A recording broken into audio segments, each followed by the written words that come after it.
For a session presented by Discover Puerto Rico, please welcome the Chief Marketing Officer at Discover Puerto Rico, Leah Chandler, in discussion with Skift X Content Director, Alison McCarthy.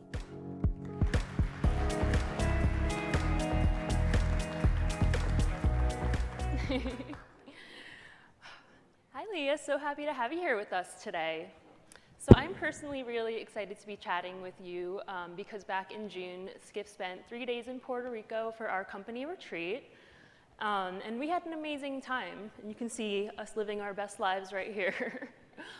So I know I speak for all of us at Skift when I say that we really do have a special place in our heart for Puerto Rico. And, you know, of course, we at Skift and everyone else here, we want to know how is the island doing after Hurricane Fiona made landfall on Sunday? And how is Discover Puerto Rico responding? What has your response been so far? Well, first of all, thank you so much for having us here today. And we love seeing these photos. Skift has been such a huge supporter of Puerto Rico, not just at this event, but really throughout the year as you all help us provide opportunities to tell our story of progress. Certainly, Puerto Rico is holding its own right now. I saw a business post last night on Facebook that they're reopening. They were ready to start welcoming guests already as of yesterday. And they shared a phrase at the end of their post which said, "Our losses are less than our will to continue." And I thought that was a really bold and beautiful way that is true of all Puerto Ricans, and everybody is eager to move forward and is truly optimistic during this time. But there's no doubt that Hurricane Fiona left a tremendous amount of damage, brought a lot of heavy rain that has caused flooding in select areas. We're happy to report that a lot of our tourism corridors, especially San Juan, Old San Juan, is open, sustained very little damage, if any. And 24 hours after the original landfall of the hurricane, we already saw the airport in San Juan that was fully open and operational and operating on time, as much as airlines operate on time these days. So, you know, from Discover Puerto Rico's standpoint, what we're doing right now is really focused on aggregating information and sharing that information, not just with visitors who are on the island, because we do have people on the island right now, but we're also sharing that with visitors who have upcoming plans, as well as our industry partners. It's very critical that we're keeping them informed. We're sharing out through our social media channels, through our website updates, as well as through daily email blasts, what is currently happening on the island. We're seeing attractions that have already reopened yesterday. Casa Bacardi opened back to the public, and we're eager to continue to see those openings happening throughout the coming weeks. But certainly it will be a staggered reopening of the island, as some areas did see a lot more significant impact than others. We're encouraging people to reach out to their travel providers if they do have upcoming trips, so that they really get a clear idea of what's happening on the ground. Great. Well, it sounds like your team has a really great handle on everything, and our thoughts are really with the people of Puerto Rico right now. So to switch gears a little bit, you touched on Discover Puerto Rico's focus on the island's locals, and I know that you recently launched the Live Boricua tourism campaign, and it puts the island's local culture front and center of its messaging. And we have some images of the campaign right here. So I want to know, first, can you explain the meaning behind Live Boricua for those who might not know? And then why is the campaign's focus on the island's local culture so significant, especially at a time like right now? Right. So, of course, it's important right now. It's important always for Puerto Rico. Tourism is a big economic driver for the island. And in times like this, it's even more important because we have about 88,000 people who are employed by the hospitality industry in tourism. It's actually a record number of people employed by the hospitality industry in Puerto Rico right now. So we want to get folks back to the island to support those local businesses. The word Boricua is actually a Taino word. It comes from the original inhabitants of the island, and it's used to describe people who are from Puerto Rico or of Puerto Rican descent, but it really is more than that. It's about the spirit of Puerto Rican people.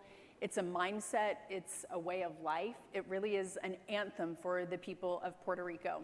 What's really important to us as a destination marketing organization at Discover Puerto Rico is that this word is very, very ownable. It's a word that is unique to Puerto Rico. It's not something that could be used by any other destinations in marketing. And it's something that we think has a lot of longevity for the island from a marketing perspective. Community is so important to the marketing of the destination. We know that more than ever, people are looking for meaningful travel. They're wanting to come to destinations where they can connect with culture, they can connect with local communities, and they can invest in businesses that are local. And we're able to offer that to tourists in spades. Great. So book your trip to Puerto Rico. It's going to help everyone. And I know people really are looking for those meaningful, deeper connections, especially over the last 2 years. So given that the campaign is focused more on Puerto Rico's local culture, history, stories versus your more typical beachy tropical paradise, how is the campaign resonating with audiences so far? And then how do you think the campaign will evolve given the situation of this past week? So far, we're seeing very strong reaction, very positive reaction from consumers, but almost even more importantly, we're seeing a really strong reaction from locals who are embracing the campaign and saying that it truly represents who we are as Puerto Ricans, which is so critical when, as a destination, you're trying to represent authenticity.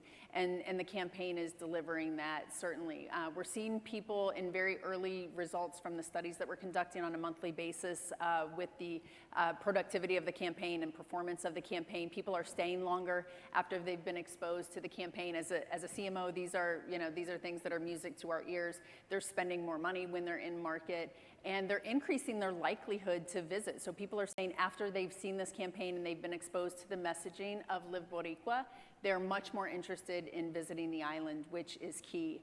So we have sort of a before and after of what the evolution of this campaign would have looked like. Keep in mind, we're just 4 days out from the most current natural disaster that Puerto Rico has experienced. Prior to that, we were looking at an evolution of the campaign that was going to be rolled out in several stages. We're working on MICE amplifications of the campaign for our meetings and conventions segment. We are working on travel advisor pieces. We're even doing a sports iteration of the Live Boricua campaign. Again, we see this campaign not being as a one and done, let's roll this out for a year and we're going to switch campaigns a year from now. We're looking at this as a much longer term brand positioning for the island, really. Since Hurricane Fiona made landfall, we have been moving very, very quickly to look at how this campaign iterates following this disaster. We have some really great ideas. I think we have meetings literally right after this where we're going to continue to talk about what that looks like. But I think the campaign we're currently in with Live Boricua is perfectly positioned to, again, lean into the narrative around the local communities and why the community is so important. It's about the spirit of the Puerto Rican people. It's about joy. It's about optimism. And that's not just on the weekends when we're all going to the beaches. It's really in times of adversity as well, maybe even more so. For us, this is a setback. It's not a reset. We are experiencing and have been up until 4 days ago, record-breaking numbers in Puerto Rico in terms of visitation, in terms of revenue that's being generated by the visitors coming to the island. We are going to continue to build on that as this campaign iterates from what we've just experienced. Great, so it sounds like people are really connecting with the campaign, but thinking beyond the campaign, how does Discover Puerto Rico engage with locals on the island to ensure that they have a seat at the table when it comes to developing the island's tourism economy? It's a great question, and community is at the heart of everything we do. So we're doing all the normal things you would see a DMO do from a community engagement standpoint. We're talking to mayors, we're out in the municipalities, we're talking to legislators throughout the island to ensure we're staying aligned with the priority of tourism. Again, tourism is a huge economic engine for Puerto Rico, and sometimes a lot of education has to take place for people to really understand, especially people in those political positions, how important tourism is to the economy. But above and beyond some of those official entities who we're talking with on an ongoing basis, we are on the ground talking to community leaders and talking to business owners to really understand how we can help them.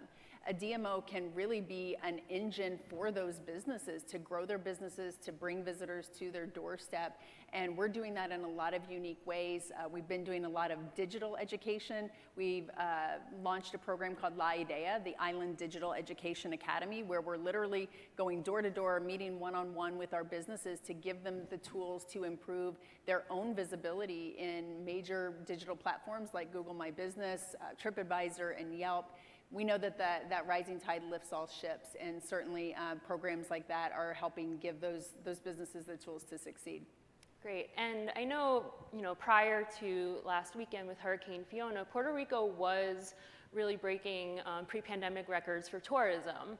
So we have, a few minutes left, but how would you give a key takeaway or piece of advice for other destinations that might still be struggling, from the pandemic or any other situation? That is probably the most commonly asked question we get at Discover Puerto Rico. No one sets out to be an expert in crisis management, but certainly I think we qualify as that now. We've got amazing partners. Ketchum, our PR agency of record, has been tremendous in helping us stay abreast of changing messaging that needs to take place. I can't emphasize enough how critical preparedness is. Our team is constantly going through drills, going through education training related to crisis preparedness, and then we're always working to mobilize our external partners as well as our key stakeholders to ensure they remain aligned as well on the objectives that coming out of any disaster, whether it's a pandemic, whether it's a weather-related event, to ensure that we're able to get that engine started again. Amazing. Well, Leah, thank you so much for your time today, especially with everything going on. It was just so great to have you. And if you want to learn more about Discover Puerto Rico, visit discoverpuertorico.com. Thanks, everyone, and thanks, Leah, again. Thank you.